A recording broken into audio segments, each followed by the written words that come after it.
Maharashtra education सोसायटीच्या भांडारकर रस्त्यावरील बाल शिक्षण मंदिर या शाळेचे माजी विद्यार्थी एअर मार्शल निवृत्त भूषण गोखले यांच्या हस्ते शाळेच्या आवारात वृक्षारोपण करण्यात आले।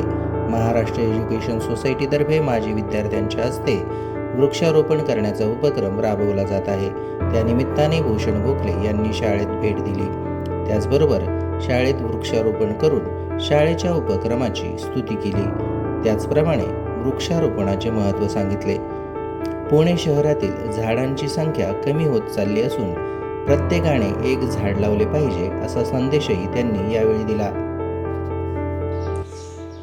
पण आमची जी महेशची जी शाळा आहे तिची संस्था साधारणपणे 166 वर्षापूर्वीची आहे।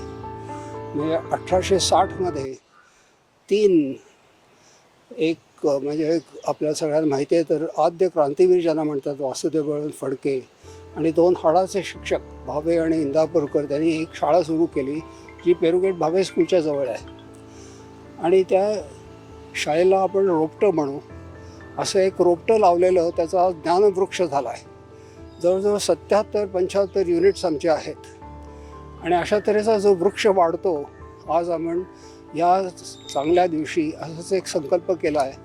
आणि मला वाटतं गणेशचं त्यासाठी कौतुक आहे की त्यांनी ही आयडिया दिली की आपण सगळ्या माजी विद्यार्थ्यांना माझ्यासारख्या माजी विद्यार्थ्यांना एक आव्हान करू की एक प्रत्येकी झाड लावलं पाहिजे आणि त्याची निगा पण राखली पाहिजे।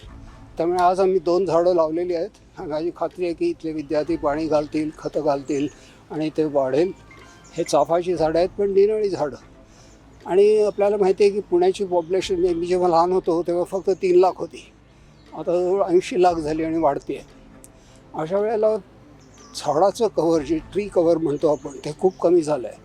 म्हणजे खरं पाहिलं तर प्रत्येक माणशी 2 ते 3 झाडं पाहिजेत, आता जेमतेम 1 किंवा त्याच्यापेक्षा कमी झाडं आहेत। आणि त्यामुळे नुसतीच सावली नाही तर आपण ज्याला कार्बन जे त्याच्यामधलं शोषण असतं आणि त्याच्यामुळे आपली प्रकृती चांगली राहते ती आता कमी झालेली आहे। फक्त उंच उंच बिल्डिंग्स आहेत पण झाडं कमी आहेत आणि त्यामुळे हा एक चांगला उपक्रम आहे आणि मला वाटतं सगळे माजी विद्यार्थी यामध्ये सहभागी होतील, याच्यामध्ये झाडं लावतील, चांगली झाडं लावतील। नुसतं झाड म्हणून लावायचं नाही तर अशा त्यातल्या प्रजाती आहेत ज्या आपल्याला वर्षोनवर्ष त्या आपल्याला कामी पडतात। आणि अशा तऱ्हेच्या या दिवशी मी माजी विद्यार्थ्यांच्या संघटनेला आणि त्यांच्या सगळ्या कार्याला शुभेच्छा देतो आणि MESला अर्थातच खूप खूप शुभेच्छा।